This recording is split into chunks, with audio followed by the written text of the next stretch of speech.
Here and see us now.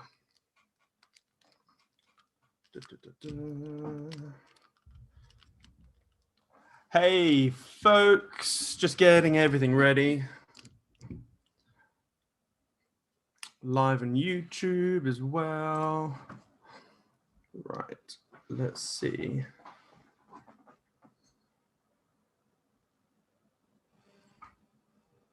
Yeah.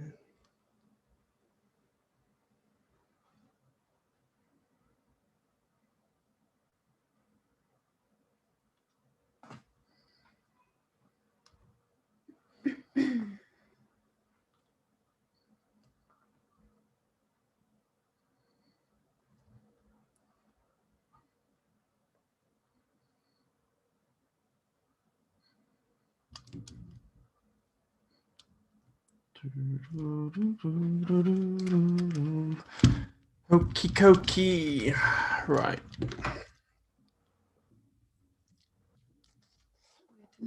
Yeah, YouTube has like the worst delay ever. Sorry folks, just getting ready. We've got more people joining, admit. Let's angle this back a bit.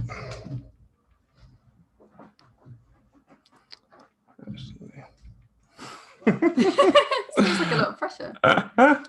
Okay. Also using this as an opportunity to test out a few different things. How do I press go? Why is this not pressing go? Oh. Something went wrong. Okay. Okay, so, sorry folks, we'll be with you one moment. We have been here preparing, but all of a sudden my phone has decided to not work.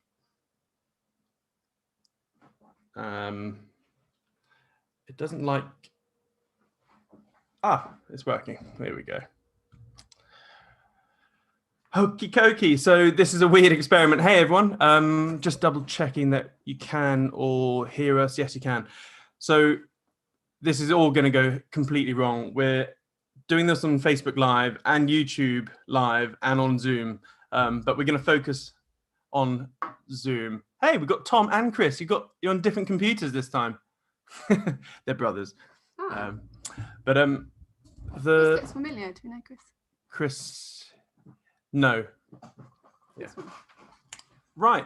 So today, yeah, remember microphone's here, but speak a little bit louder because you got to get the phone. Okay, got it. So it's taken me many, many years to get Ellie on a camera. She hates the limelight. And yeah, she's a bit nervous what I'm going to ask her today.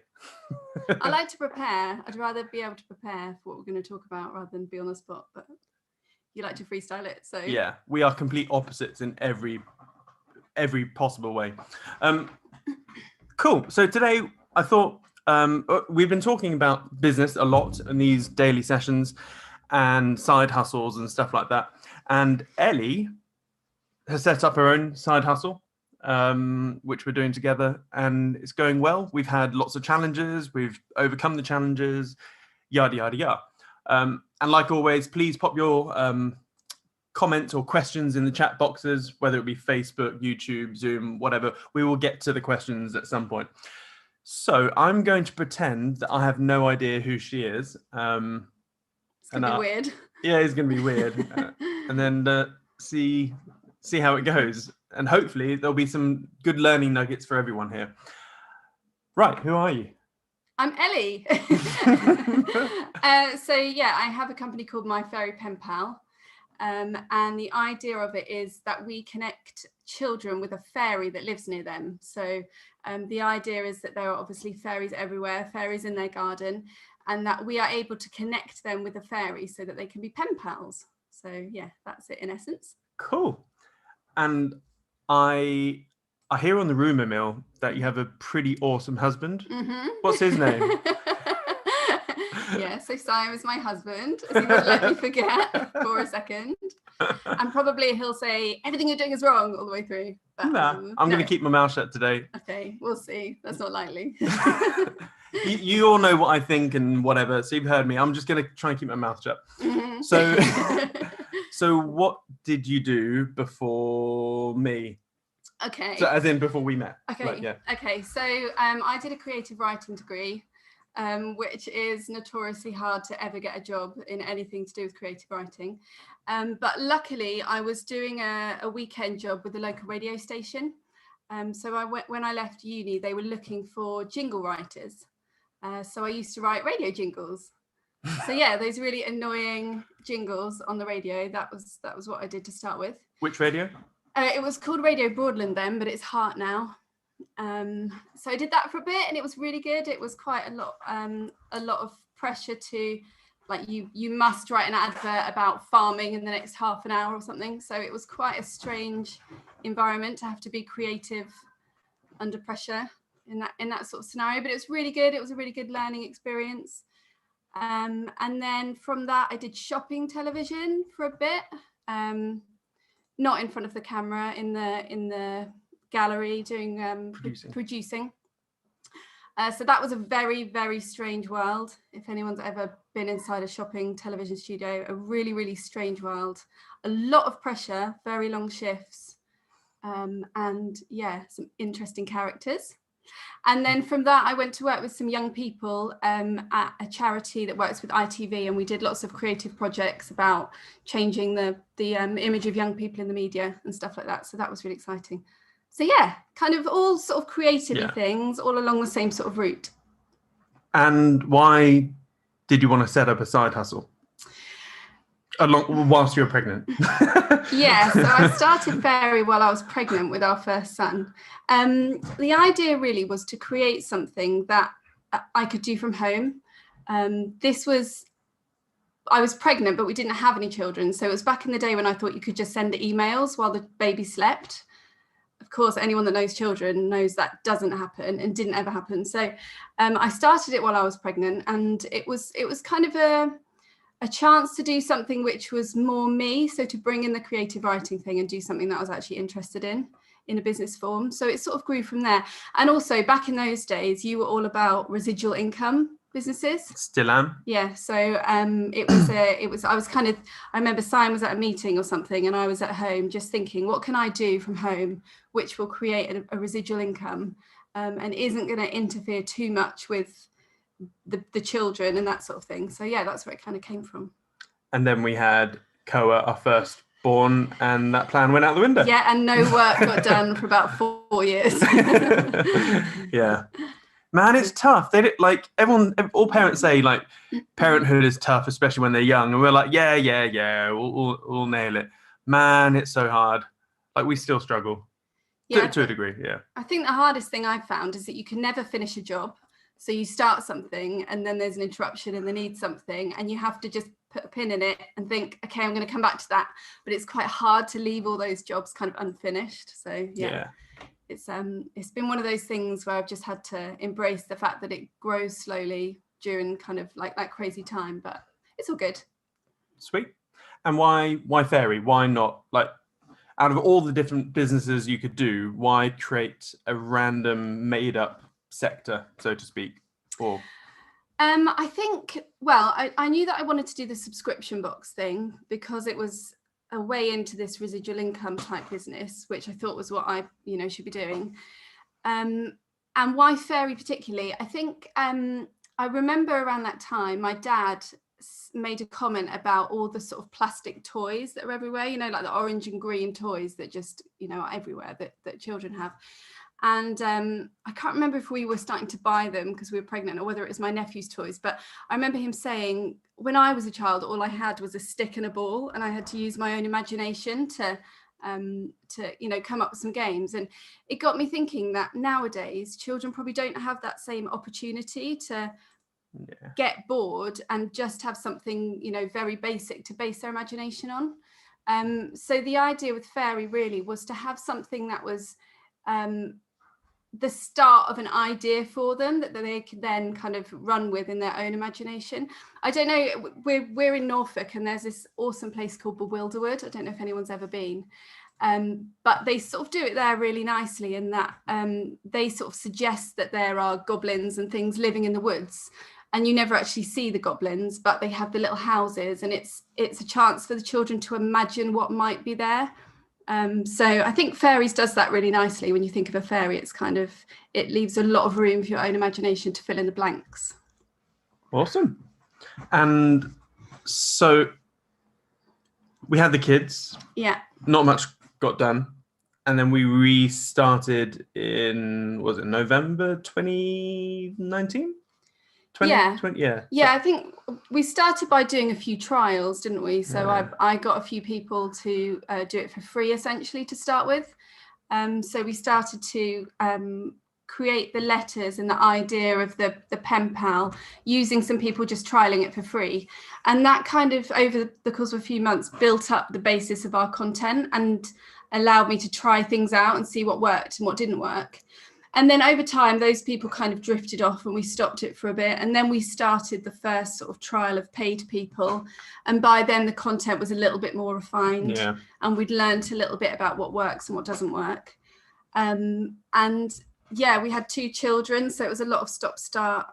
And yeah, and then it was probably only a year ago, just over a year ago, that we really had kind of the core product and we really started to drive more sales to it. So it was quite a slow evolution, but it kind of allowed us to find out what worked during that process. Yeah. Check her out. She's normally like one word answer woman. And now you're like... Now you can't shut me up. Yeah, I know. You have to do this more often. It's going to be my show. Yeah. So what struggles have you encountered? Oh, struggles. Business struggles. Yeah. I think a really basic one is just to believe that I could actually do it. I think like part of it was just that I didn't really see myself as a businesswoman running something. So I guess that was a really basic one, just to trust. It's really easy to ask you the answer all the time. And I do ask you the answer quite a lot. But all the time. In recent times, I'm trying to not do that as much. So I think that was one struggle.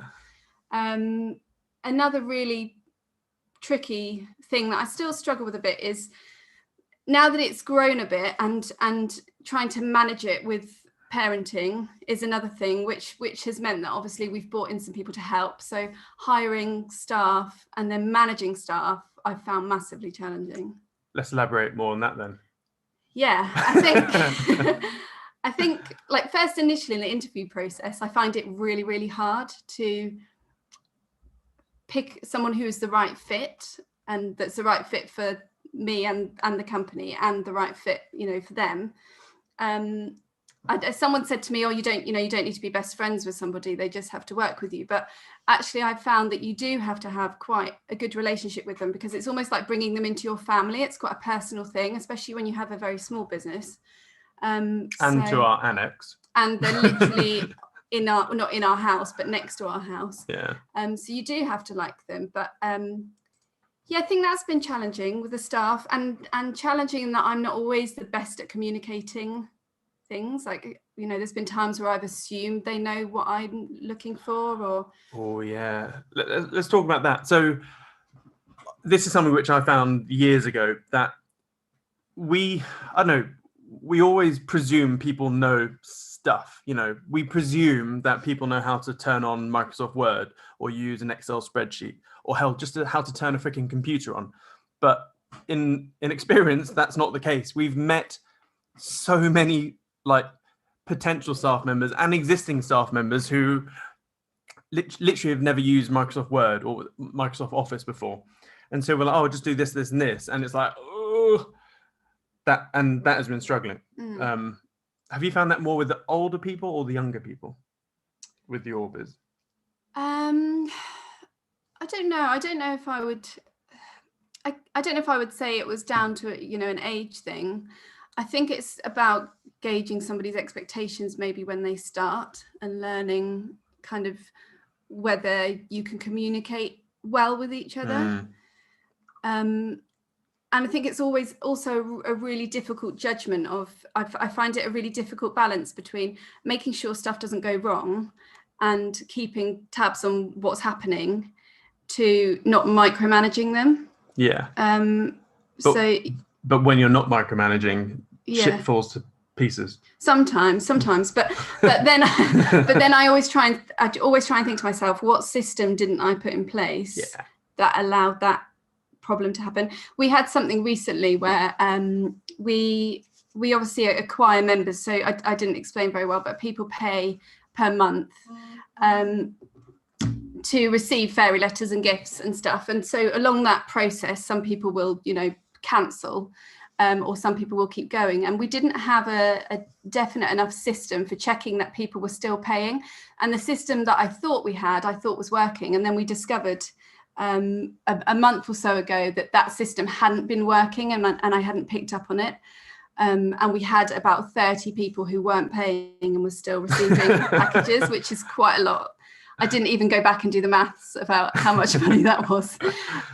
But it was annoying, and it was tempting to say, well, you didn't follow, you didn't do this properly.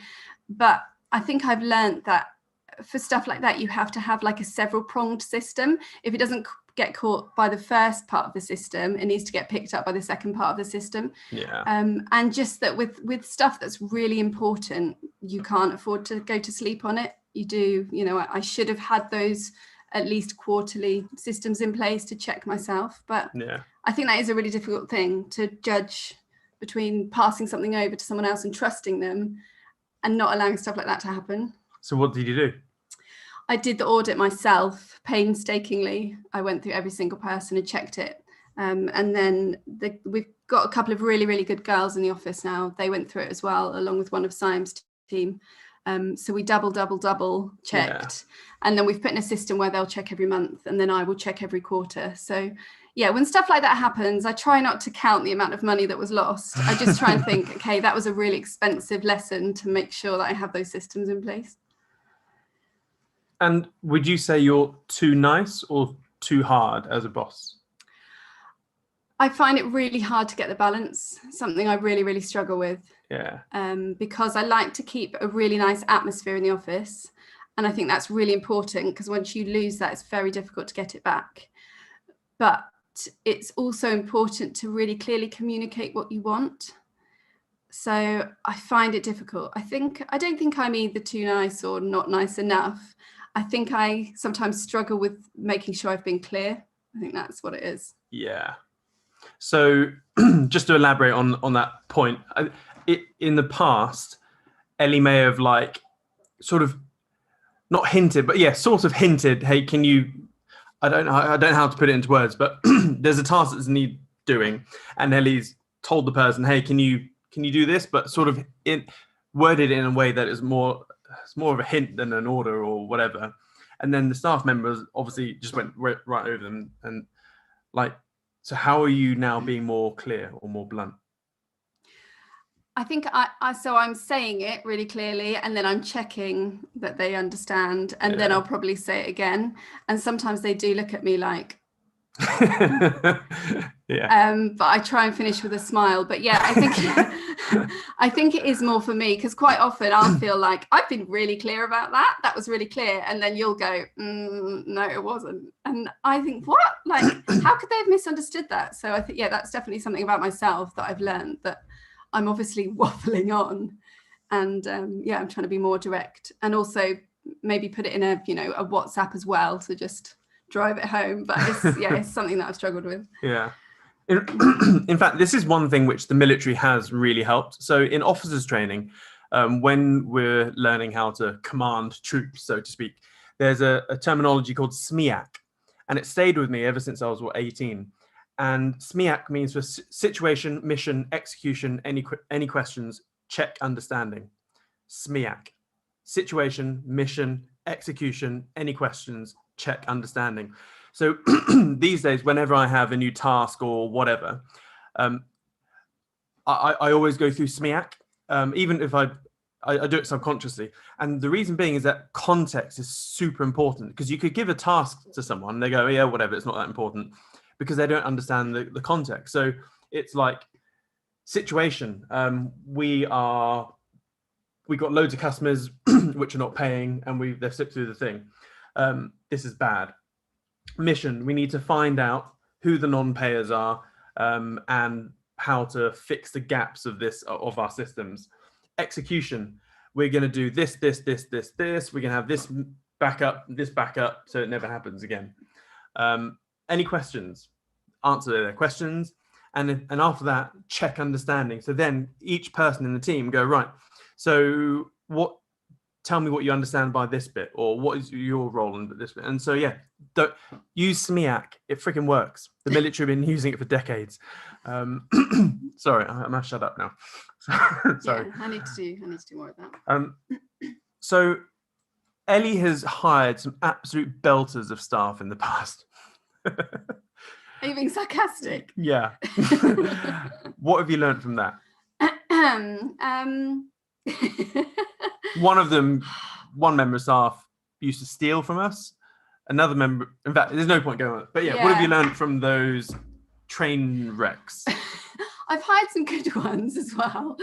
Do you know what? I think I'd like to say there was like a fancy system for it, but I really think I need to trust my gut more. I think on those ones that we've hired and it hasn't gone to plan, probably on some level I knew it, but I was listening to what they were saying, not what my gut was telling me. Yeah. And that's not very like, scientific system that anyone could follow. But I don't know. I find it really difficult because I think when you're interviewing someone, they're obviously saying what you want to hear, and I've even done situations where I've done a week's trial with somebody and they've actually come into the business and worked and been fine, and then it's still blown up. Yeah. So just looking back on the ones that we've hired and they've worked out really well, the only thing I can distinguish is gut feeling. Yeah. The particular one that you referenced about the stealing incident, I think my gut was screaming something doesn't add up here, but her mouth was saying all the right things, and it was a very tricky. I felt uncomfortable about the hire, but I couldn't put my finger on why. So okay. Yeah, I don't know. I have a couple of really great girls now though, so that's good. So one thing I've noticed, Honey, that MFP, as in the content, the letters and the stuff, has changed a lot since a year ago. And I think that's the same with any new business. Like, your business now normally will be way better than it was on day one, to the point where you should be embarrassed at the state of your business when you first start. So what have you done to keep on innovating? Because I've seen the quality of the stuff you send out improve. Like, how do you keep on innovating? Thanks. That's a rare compliment. You have to take them where you can get them. I think I have like a little problem-solving brain, and my brain's always thinking about something, always, all the time. So I think one of the things is I'm always problem-solving something. I'm always trying to think, how can we make that better? How can we improve it? But I think recently, one of the really big inspirations for me has actually been Instagram. Instagram has like opened a whole new world for me, because I've not been on social media. I'm not on social media personally, only for business.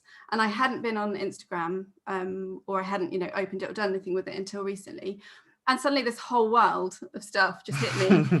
And I found it so inspiring to see what people are doing and how they're being creative in their business. And then I guess it just started to me thinking about, well, how could we do that in our business? And how would that, how could we improve on that? Or how we could, particularly in stuff like how we keep in touch with the customers. Yeah. I think I thought a lot about how we get a customer, but I hadn't thought that much about how we continue to keep the customer. And for something with subscription businesses, I've come to learn that actually the sales process starts when they buy. Yeah. And then after they've bought, it's then a continual trying to keep the lines of communication open with them, so that they're, continuing to enjoy the product. I think Instagram has taught me a massive amount about how to keep in touch with your customers, and also what kind of thing they're looking for and what they enjoy. And everything's like really, aesthetically pleasing on Instagram, isn't it? Like, to a crazy degree. That's been a big inspiration. But I think just constantly looking at what we're doing and thinking, how can we do it better? And what is this what is this? Like we were looking at a website the other day and a little video popped up, didn't it? Yeah. It was on a landing page and a woman's video popped up and then she started talking to us about the product. And then I thought, we have to do that. We could add that to my landing page. So suddenly we did that as well. So it's just good old fashioned swipe and deploy, isn't it? Seeing what other people are doing, thinking whether would that work for us and should we be doing that and could we do it better? But I think. And you've got to be fearless with trying new things. Yeah. And I really like to do stuff straight away. So I think of something and then I want to execute it right away and get it going, which is mostly been good, but sometimes it is a bit of, I don't want to over innovate, but fail fast. Yeah. So with Fairy, who is your target demo? So a parent of a child between 4 and 9. Boy, really. girl? I guess it's mainly aimed at girls. This is always a bit of a debate whether it's a girl or boy thing. I think it's for children that like fairies, essentially. Most of our customers are girls. But yeah, it's a parent of a young child who, potentially they like fairies already. Yeah. And one thing, so Fairies actually presented us with a unique sort of, it's not really a dilemma, but it's something which I haven't encountered before, where the customer is not the user. So normally with a business, like any of my businesses, the customer is the user. But in Ellie's business, the customer is the parent, but the user is the kid. And so it's like a dual-pronged thing that you have to please both parties, because if the kid is uninterested in the content, the parent is then going to stop being a customer. But yeah, so basically, if you don't please both parties at the same time, you're going to lose a customer, basically. So what are you doing to keep the parents engaged as well? Because they're the ones who are paying. Yeah, this is something that I don't think we've been doing very well previously, and it's something that we're looking at now, is how to keep in touch with these parents better. Because I think that discovering that, although we always knew the parent was the client, I didn't put much thought into their actual customer experience. So I think we're looking into how to communicate with them better. Emails don't work great, I don't think. We don't want to bombard them with emails. So we're looking at, using videos on WhatsApp, sending them videos, sending them extra content through a media that they're already using. And also they're running some sort of, it's sort of trying to tie in the social media side of it as well. So you have like a product launch, you'd have a big product launch for a big product, but there's also a lot of customer launches going on. When a customer gets a product, then they're going through the launch process, and it's trying to join in with that. So we've got like an unboxing competition running at the moment where they can send in their unboxing video of their child opening their parcel and win a prize. So it's trying to get the parents engaged on social media and kind of buying into that experience and celebrating, their child enjoying the arrival of the product as well. Have you had any unboxing videos yet? We've had one. Ooh. Yeah. So this was really interesting because Ellie saw a whole bunch, like some similar kid type businesses, and they had loads of customers videoing unboxing the product, and I was like, that is amazing. And so we obviously did a swipe and deploy, and so we did, was it £100? No, yeah. What is it? It's a £100 Amazon voucher they win. So on there, she quickly got this pretty sticker put up with, share your video unboxing with us, and you could possibly get £100, blah, blah, blah. And when we were going, we were talking about how much we should give. And the way we sort of ended up with £100 is like, imagine you get, 10 people sending in a video and you give, every 10 people £100.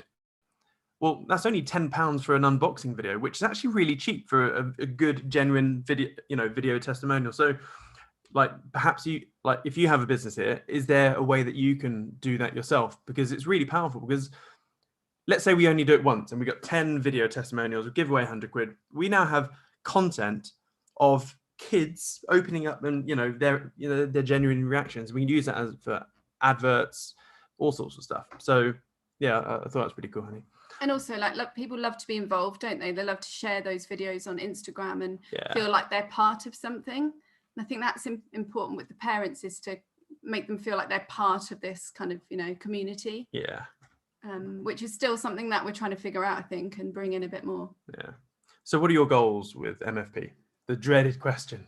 I'd like to get out of our little office, because we are literally like piled to the ceiling with fairy stuff, aren't we? There is just fairy stuff everywhere. We're even creeping up to your offices. So we've got 2 quite small rooms, and everywhere is packed. Even the cupboard under the stairs is crammed full of fairy stuff. So I think the first goal really is to grow to about 2,000 customers and get into our own unit or warehouse or something, and expand in that sense. Are you going to sell it? Maybe. Yeah. I think that's a way down the line, but yeah, maybe. Ellie really wants to buy a house, and I don't. So I think I'm going to do it without you. Yeah, exactly. I hope so. I hope you like put me in my box and go, hey, here's the house. You can live in the shed. Yeah. So what would you sell it for? Oh, I don't know. Yeah. So we had this chat a few nights ago that, like, whenever you set up a business, let's say your objective is to sell, you should write a check with that number in mind. So if it's £5 million, you should get a blank check. In fact, we don't even have a checkbook, do we? Get a piece of paper and write £5 million, put it in an envelope, and just remember it. And so if you ever get the offer of £5 million in the future, snap it up and take it. And the reason being is that I know so many people who have grown their businesses over 10, 15, 20 years, and then they've got a crazy offer like that, 5, 10 million pounds, etc. And they go, oh, mate, actually, I'm going to hold out a bit. If I do this and this in a couple of years' time, I could probably sell it for an extra 5 million. And guess what happens? The offer buggers off, and no one else buys. And then they miss out on the chance that, I could have sold my business for 10 million, but I was too greedy. So you should always start with the end in mind. And whenever you have that, that cash offer, take it. So we still need to work on that. Yeah. It's daring to dream that far ahead, isn't it? Nah, you just work backwards. So how do you juggle kids and work? With difficulty. I guess it's a bit easier now, because both of ours are at nursery at some point or another. To start with, we had to do a system where you had them from 5 o'clock onwards, didn't we? And I would work every evening.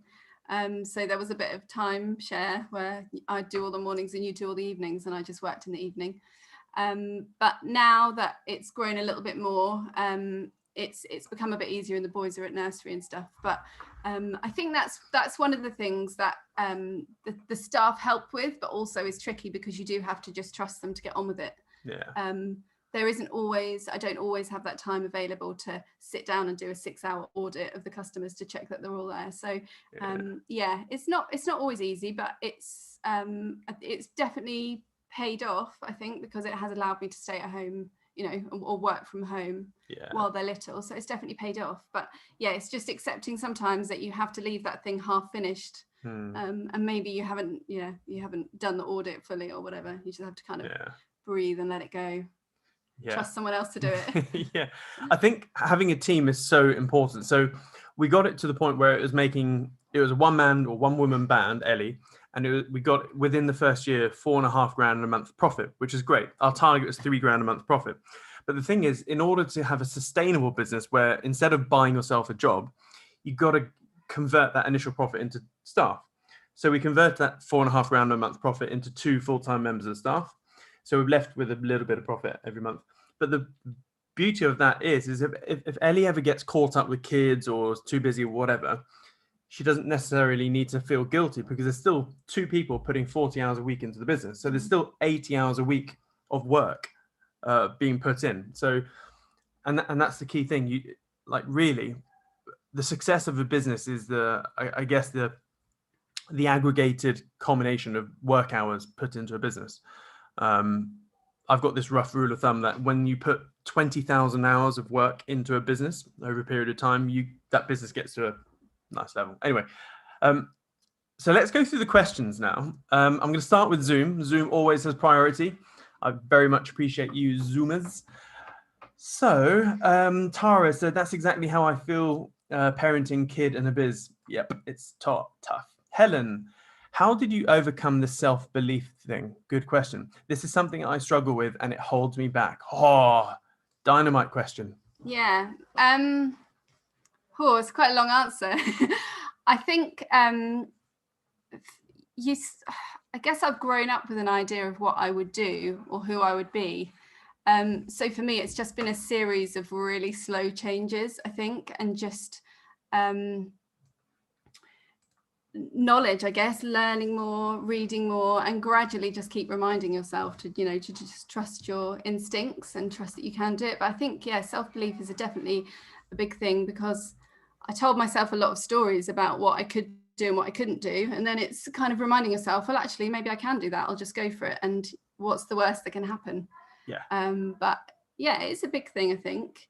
And also, especially like if you've, got young children, you're juggling the mum thing with the business thing, it can be quite difficult to switch backwards and forwards between the two. Yeah. And living with you, obviously, to trust myself to think, okay, I can make this decision. I don't have to, I can make this decision and it might go wrong, but it might go right. And, that's part of the process of learning. So yeah, it's tricky, I think. And we also have this thing that if we ever have a fork in the road and we have two equally weighted answers, we tend to choose the answer that leads to the best story. And so and so we're like, should we set up a business or not? Well, we either don't and then we just carry on as whatever, or we do and it will lead to a roller coaster of pain and fun. Yeah. So, pain and fun. Pain and fun. Always go for pain and fun. Always. What's the better story? Yeah. It's got us in some trouble. Yeah. So Robbie has asked, questions for Ellie. Does your biz ever feel like a job? I am so not interested in setting up a biz and I find it hard to see the benefits. Isn't renting property, lending money, trading easier and less time consuming? So let's do the first bit. Does your biz ever feel like a job? It doesn't feel like a job. It sometimes feels like a responsibility. Yeah. So I'd be lying if I didn't sometimes say to myself, why did I do this? I could just be, chilling out right now, or in the evening I could be, doing something relaxing. So, but yeah, I wouldn't say it feels like a job. But there is that element of it, I think. But I think the benefits of doing it have outweighed, because it's enabled me to not get a job, essentially, and not have to go back to work. It's given me that time freedom. I think it's a bit of a balance, isn't it? Sometimes it gives you time, sometimes it takes time away. In the early stages, it will just suck up time like a time whore. Yeah. Vampire, sorry. Yeah.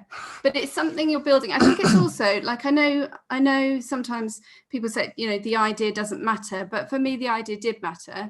And I tried a business before this, which was called Zocker. Yeah. Which is the best name for a business ever, but not a great business. So it was Zorbing and Soccer. Zocker. We were like, that's such a good name. But it was not really me, but we kind of did it because we saw a gap. And at the time, no one was doing it. Now lots of people are doing it. But we saw a gap. So we did it. And it was never really me. I never felt that passionate about it. It was a disaster. It wasn't great. But we learned a lot. Yeah. And I think that was the thing with Fairy for me, that it was something that I was passionate about.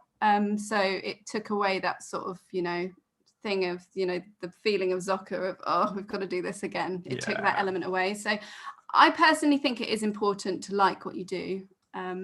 Yeah. Cool. And plus, that was like a really waffly answer, but hopefully. Plus we're building something which we can sell for millions. Hopefully.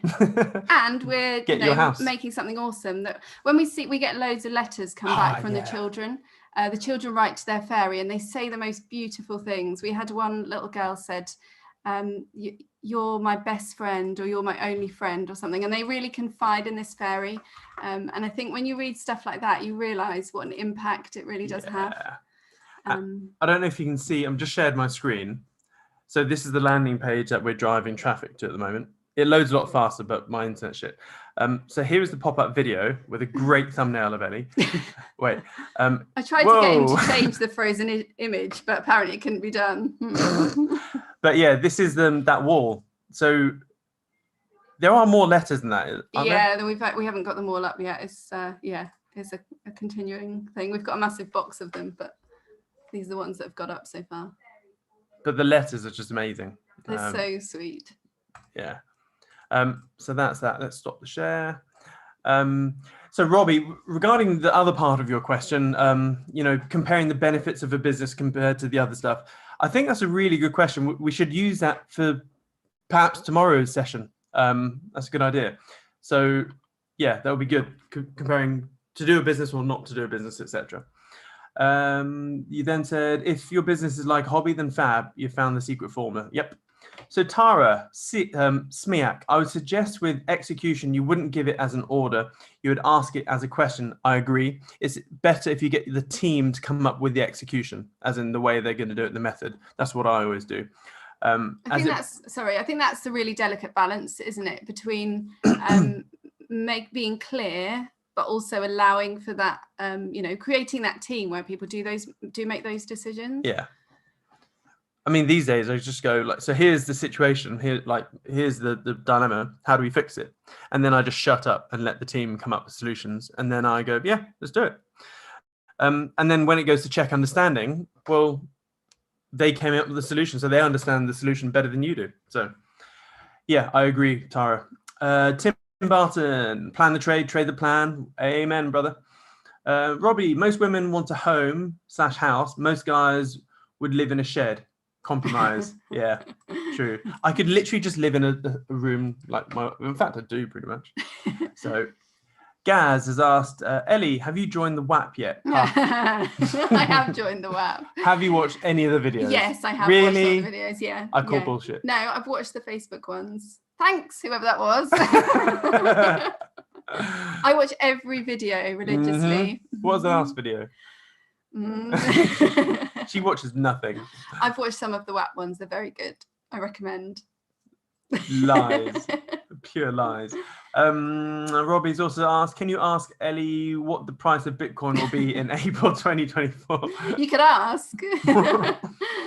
Oh, we bought Ellie's cryptos for the first time last night. Yes. Only took 4 freaking years. I've only opened the app about 150 times to see what's happened. It's very exciting. Sweet. Okay, let's move over to the YouTube question. So Gregory Sajus, I'm so sorry, mate, if I've said your name wrong. Sajua? No, Sajus. I don't know. Gregory said, hi, Ellie. How did you pick that idea? I'm asking because I'm trying to figure out what business I could start investing time in. Thanks. The age-old question. Yeah, I just thought about what am I passionate about, which was writing and imagination and creating things. And also thought about Simon's advice about residual income. And I literally thought, how can I take this residual income and this thing that I already enjoy and make a business out of it? And through a lot of Googling, I discovered some different subscription box businesses and some children's subscription box businesses. And then this idea of just, children don't that often get a letter through the mail. There was this crazy stat where only 1 in 5 children in the UK has ever received a letter in the post. That's crazy. And not just little children, but, up to the age of 16, 1 in 5. And 1 in 10 children have actually ever written a letter. I just thought this idea of pen pals is such a simple idea, and it ties in that love of writing that I already have. So it was really just a case of thinking to myself, what would I enjoy doing? What could I enjoy investing time in? And how can I tie that into something that might make some money on a continual basis? Sweet. Yeah. Cool. Stuart has asked, I work on our health and well-being business with my wife at home. Do you find switching off easy? We tend to end up talking shop most of the time. Stuart, that's exactly what happens. Yeah, that is us completely. That's the only thing we talk about. If we ever have time away from the children and we go out for dinner, it just turns into a brainstorming thing. It didn't used to be too bad because a few years ago, I wasn't really into business and stuff. So Simon would yabber on and I'd sort of, change the subject to something else and it would kind of just to something really boring. But now I want to use those moments to pick his brains about things. Yeah. So it is difficult. It can be difficult. Business talk is sex talk for me. It's an overshare. What's your CPA? No. Yeah. But yeah, I don't know. That's it is tricky. It is really tricky when you're both talking to each other about it all the time. We haven't got a solution for that. So if you find one, don't tell her. I like it. Gaz has said, "What's your gender split? Female, boy?" No. Do you find it engages girls more than boys? Yeah, this is a tricky one. This is a slightly, if there was a controversial part of Fairies, this is maybe our slightly thing that we're slightly controversial on. The gender split is mainly girls, and we do have some boys. We've had quite a lot of people talking about, can you do a boy version? Oh man, yeah. And I think we will do an alternative version at some point. We've got plans to do another version. But I kind of think if you like fairies, you like fairies, whether you're a boy or a girl. So it's I guess it's a bit like My Little Pony. If you looked at My Little Pony in the early days, the majority of their customers or users would be girls. Yeah. But yeah, it's, I think, to be completely honest, it's been a tricky balance between having branding that appeals to the majority, and also having it for both genders. It's it's an ongoing discussion, I think, but and it really drives me crazy because sometimes we see comments on Facebook going, why, like they go, oh, do you do a boy version of My Fairy Penpal? And we go, no, blah blah blah, and they go, why not? You can just create an extra story. And I'm like, oh my god, people have no idea of the logistics. Like, to just have My Fairy Penpal as it is with the line of letters and stuff, in order to create like a boy version or a monster version or whatever, there's so much logistics behind it. The amount of stock you have to get per letter. If Ellie said, yeah, we'll do a boy version, then she's got to write a whole bunch of content and then get the letters designed, get them printed. Then there's all the stock. Then there's new standard operating procedures with the staff that they have to do. There's all sorts of tags and systems in our CRM that would have to change, and workflows. It's an absolute ball ache. So I think with that, a lot of businesses I see, they try and do too many products too quickly. Nail one product first, get a user base, and then go, okay, now we're going to do this. And then boom, you'll have an instant client base. The other thing on that is that there are other companies that do pen pal type subscriptions that are maybe more not about fairies. There's one that's a cat, for instance. So that market is maybe already, people are already doing that in that market. And I think what is unique to Fairy is that it is about fairies, and fairies have a way of kind of sparking people's interest in a way that maybe perhaps a cat doesn't, or so I think one of the reasons it works is because it's fairies. But yeah, maybe but yeah, that, I guess that's one of the things that behind the scenes, the logistics of actually sending out 500 different parcels each week to different people that are on different stages of the journey is really complicated.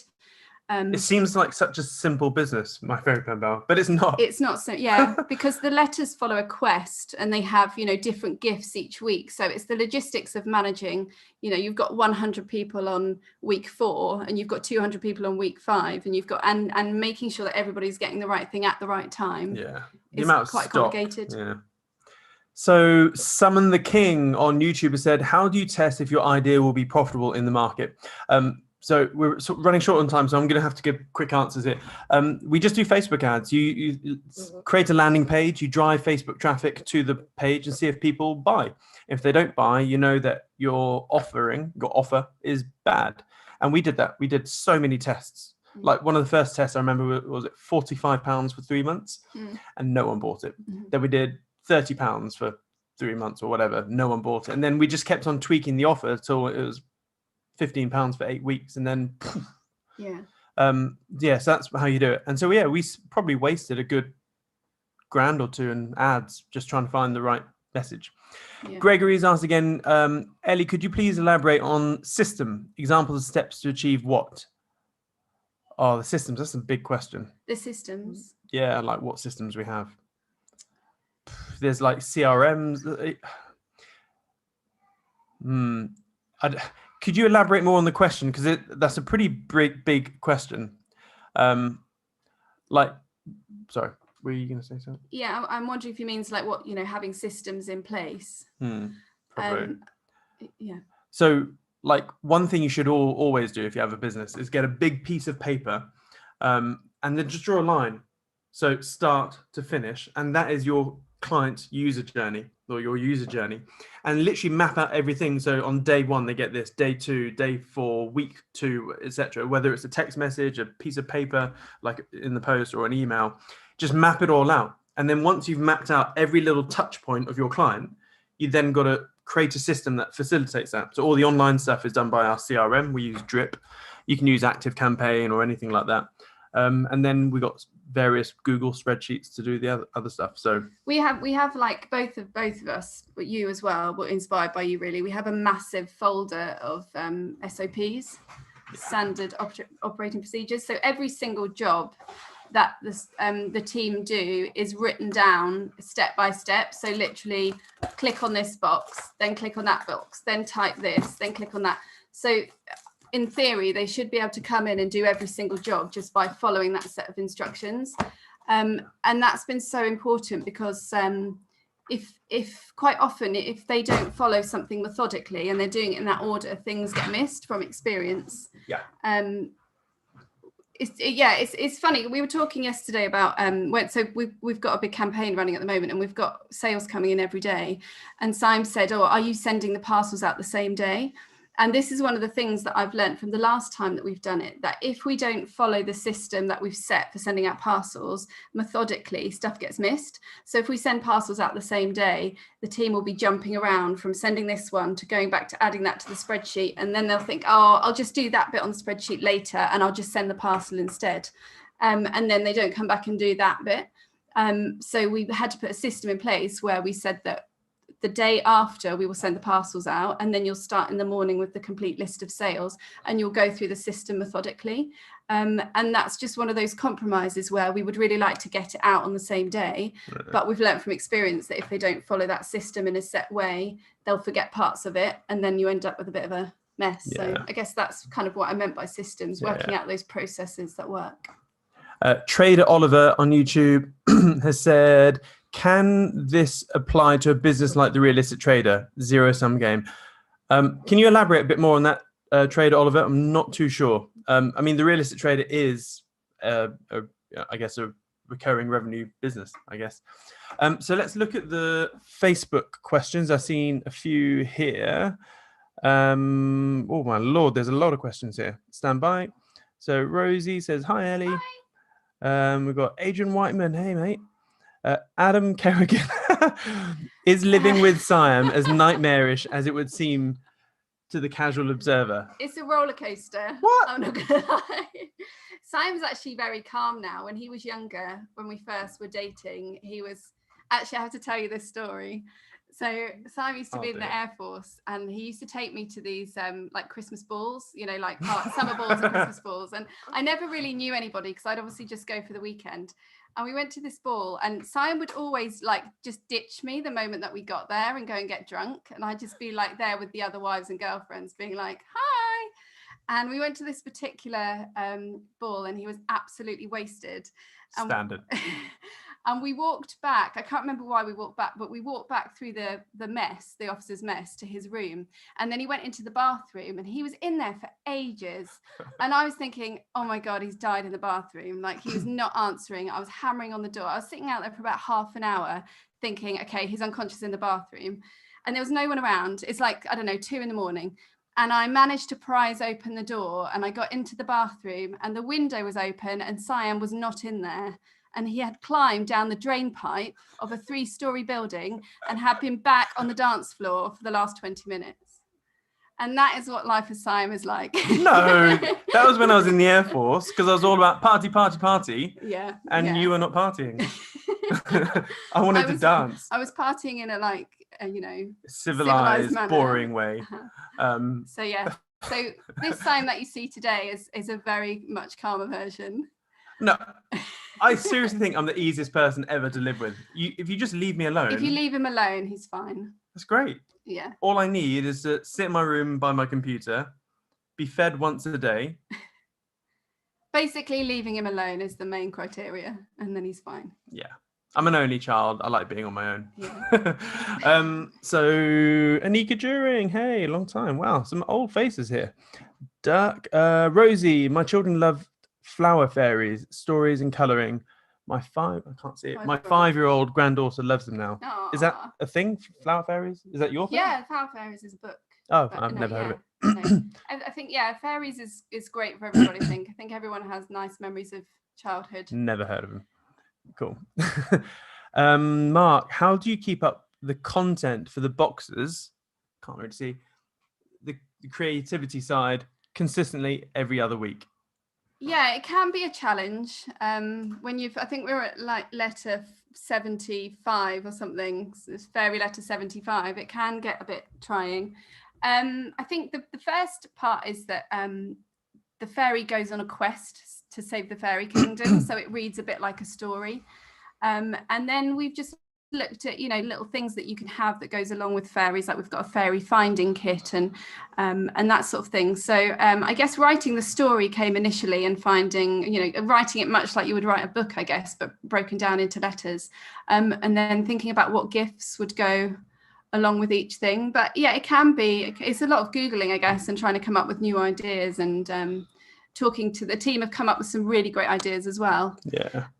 But with something like fairy, it's a real balance between producing a gift which is really brilliant and really sparks their imagination, and keeping it within budget, because obviously we're doing 2 send outs a month for £15, and there's postage costs and stuff on that, so it's always a challenge to come up with something that really sparks their imagination and has a lot of value to it, but stays within a certain budget.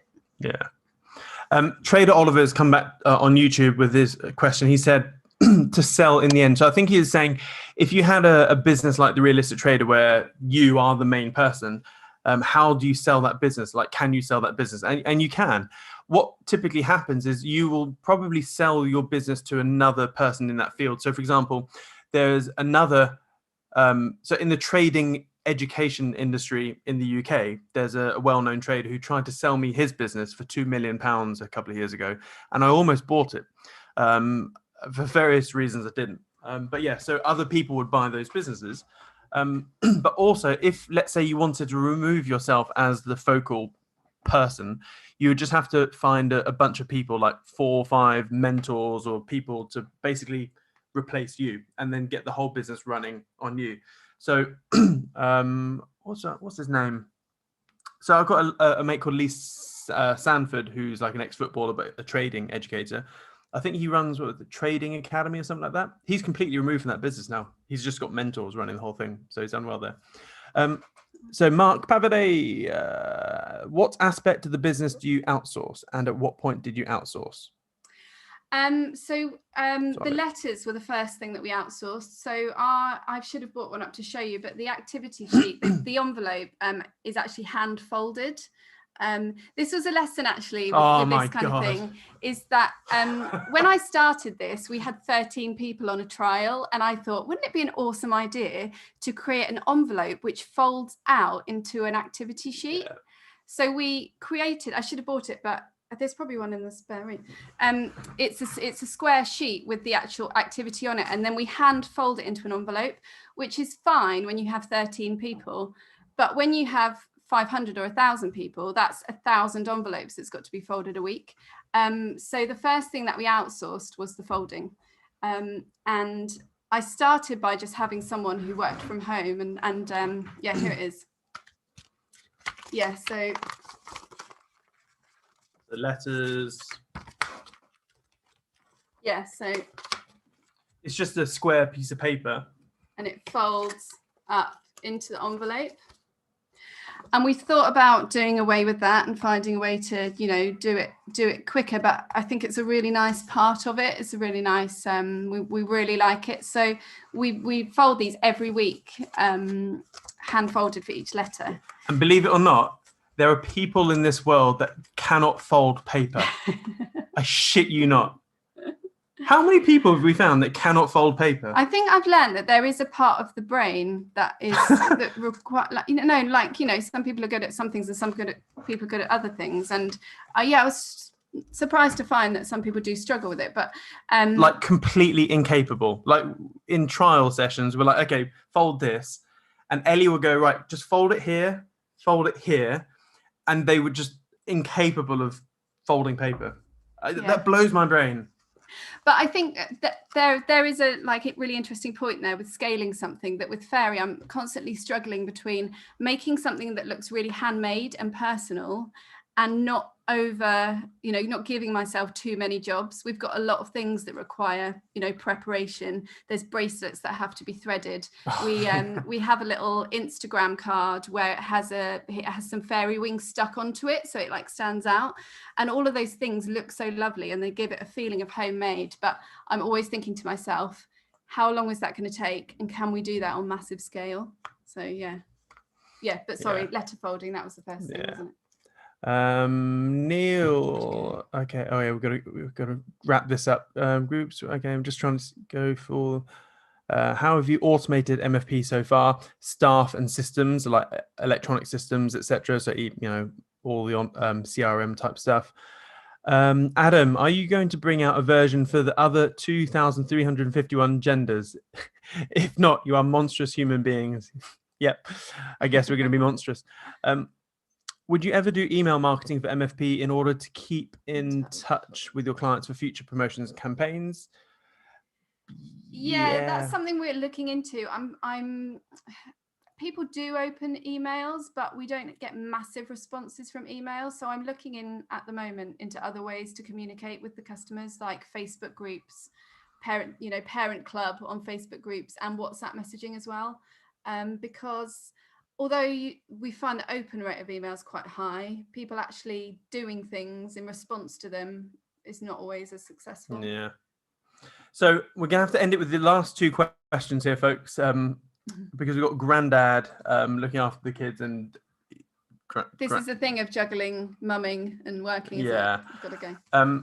So Mike says, hi guys, just wondered what your thoughts are on the new iOS 14.5 update. My son uses Facebook ads for his business and wondered if you think it will affect MFP like it will his. Thanks. Yeah, the iOS 14K is good and bad. Or no, it's actually more bad, but it's survivable.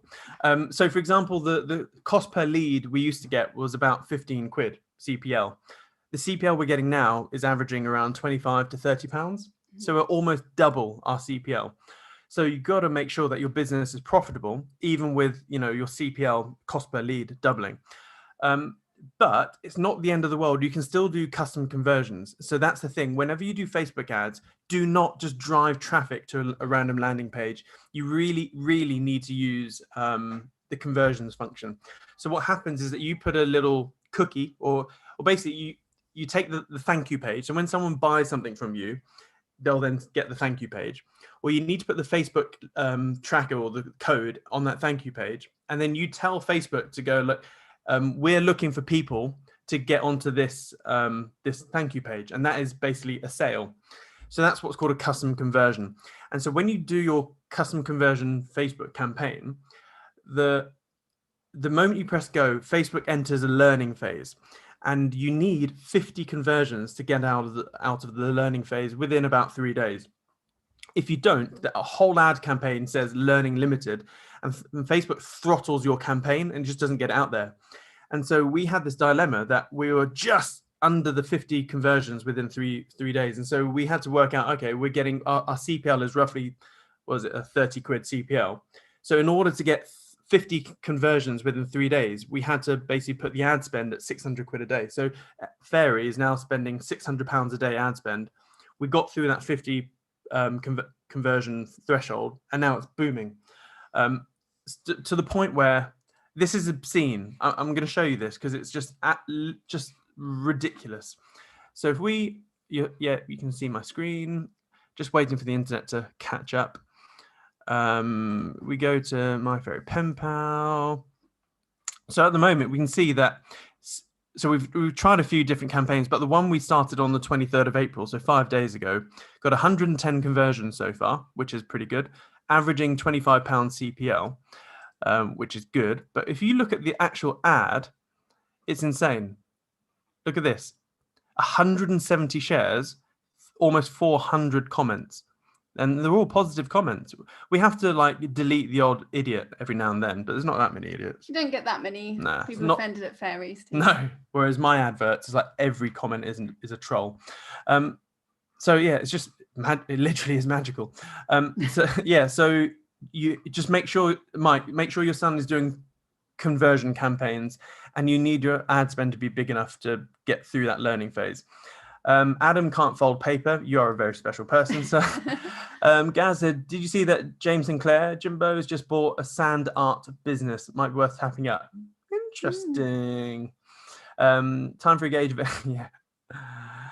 Ellie, thank you for tolerating the amount of time invested in Age of Empires. Yeah, Ellie is an Age of Empires widow right now.